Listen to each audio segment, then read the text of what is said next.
what works for you, what helps you feel that you are already there. What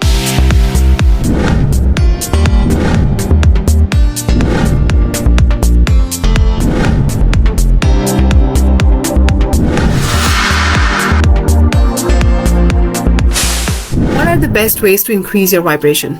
And I get asked this question as well, that is this going to work? There is this new thing is going to work. Is this kind of meditation going to work? Should I try this? Should I try that? And I always give one answer. I always say one thing, that feeling is the secret, right? Whatever helps you tune into that frequency, helps you tune into that state, helps you tune into the feeling that you have already got it, you are already that person who have achieved it, is going to work. Even if it's a box which reminds you, which helps you get into that state, it's gonna work. If it's a meditation, if it's some kind of specific tool which works. The question is not what is the right thing. The question is what works for you to increase your vibration. What works for you? It could be a song. Examples of the house I'm manifesting right now, I have connected it to a song. So every time I listen to a song, a specific song, it reminds me that I live in that house, and it's so automatic for me now to feel as if I'm living there, right? I've just built a connection. So every time I heard that song, I started visualizing that I'm in that house, and the more I did it, the more I built a neural pathway, a neural connection. Automatically, whenever I hear that song, or sometimes I hear it on purpose, I always go there, right? The question is, what works for you? What helps you feel that you are already there? What helps you feel that you have already done it? Whatever it is, it could be the smell of a perfume, or it could be that you look at a ring you wear, or a necklace, or anything, your watch. Whatever reminds you, whatever brings you in that state can work with you. Normally, what are the ways people use to increase their vibration? The most important thing, the most important tool we have got, which works wonderfully for some people, is imagination. And we imagine that we are there, and we tap into that feeling really, really well. We feel the emotions, even we exaggerate the emotions we feel and really tap into them. That's the perfect way. And for some people, I've noticed that they say that, oh, I cannot tap into the feeling that well. Then can journaling work for you? What if you write from the place that you've already got it? Not from the place that I want it, from the place that it's already there, you have got it. How does it feel? You can write, I did it. Look, I'm so proud of myself. It has been so easy. I'm so happy. All the things, right? If you can feel it while you're journaling, that's the way. If you can feel it while you are going for a walk, or you're going to gym, or you're listening to music, or you're dancing, or you're moving your body in any way, and it helps you feel that, that's perfect. If it doesn't work for you, then what about inner talk? That is really powerful. How can you talk to yourself and say, look, I did it. It's supposed to be so easy. I didn't know that it's going to be so easy, but it did. And I made it happen. And look, it happened in such a smooth way. I'm so proud of myself. And coming from that place and saying those things to yourself, that really makes you feel that you have done it. So, or anything and everything which can help you tap into the feeling is the thing that's going to work. And if that thing doesn't help you tap into the feeling, and even if somebody tells you it's the best thing, it's not going to work. It's the feeling is the secret. What helps you get into that feeling? Because when you are in that feeling, you're vibrating at the frequency of your goal, and you are attracting your goal at that time. And for your subconscious mind, that is real, because it cannot differentiate what is real, what is imagined. So you are rewiring your subconscious mind. Feeling is the secret. What helps you tap into the feeling? Anything that can help you is going to work for you. If one tool doesn't work, how can you try different ways? How can you try to come up with different tools to do that? I always tell my clients to make a feeling plan. Make a plan that they can feel. It really helps me when I go out for a walk. It really helps me to tap into that feeling, because I'm free, my body's moving, my endorphins are moving, my hormones are moving. That is a really good way. One of the things I also want to talk about is that nobody and no situation and nothing in this world can make you feel a certain way if you don't want to feel it. Nothing.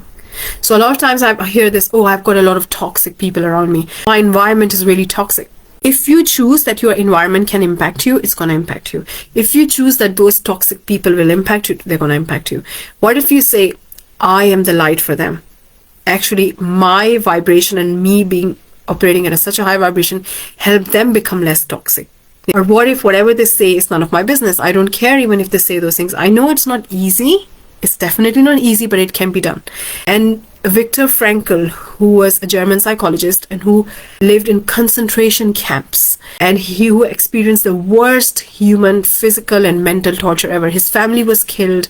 Everything was taken away from him. There was last thing left, which was his marriage certificate. And they even took that and they ripped it over. Right? And they took his wedding ring. Everything was taken. The worst human trauma anybody could experience, he did. And he realized that at the worst point in my life, when I was experiencing the worst thing, I realized that they couldn't take away one thing from me. My power to choose my feeling. My power to choose what I want to feel. And that is the power we hold. Nobody can make us feel what we do not want to feel, no matter what. Sometimes I get asked this question that somebody is saying, or I feel that this person is impacting my vibration, or this being with this person is impacting how I act or how I feel.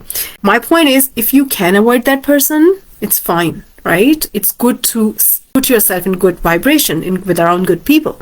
But even then, nobody can impact how you feel.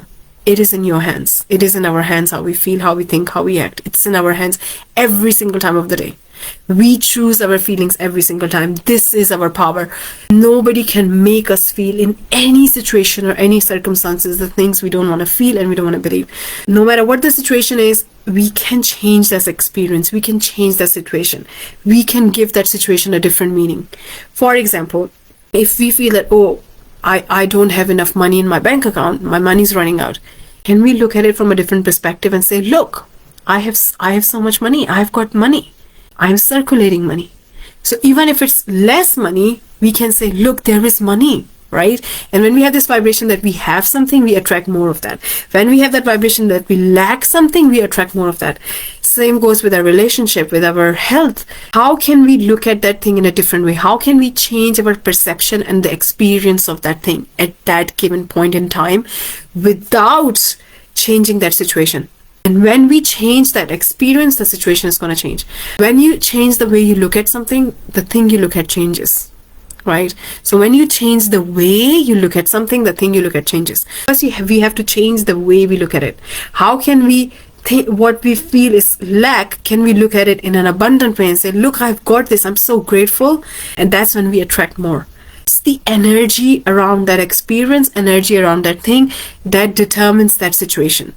If we look at it and change our perception and experience and put positive energy into it, we are going to attract more of that, right? The question is that how can we change our perception? How can we tap into that feeling which is already within us, which we can access anytime, and access that abundant feeling, change our perception, and what tools we can use that really work for us to change our vibration, because we are just one vibration away from the beautiful reality we want. The question is, what tools work for you? Whatever tools works, tapping, anything, meditation, imagination, journaling, whatever works for you is the tool. If looking at a piece of box or looking outside the window helps you tap into that feeling, that can work. It is a matter of your feeling and what works for you instead of that thing. Nothing can make us think what we don't want to think. How can we tap into that vibration which is already within us? We can use external tools, but actually it's the vibration that is always within us. And we're just using those tools to activate it, right? So that vibration is always there. We can access it any point in time, even when things are not going that pleasant. It's just a vibration. And remember, you are one vibration away from a completely different life.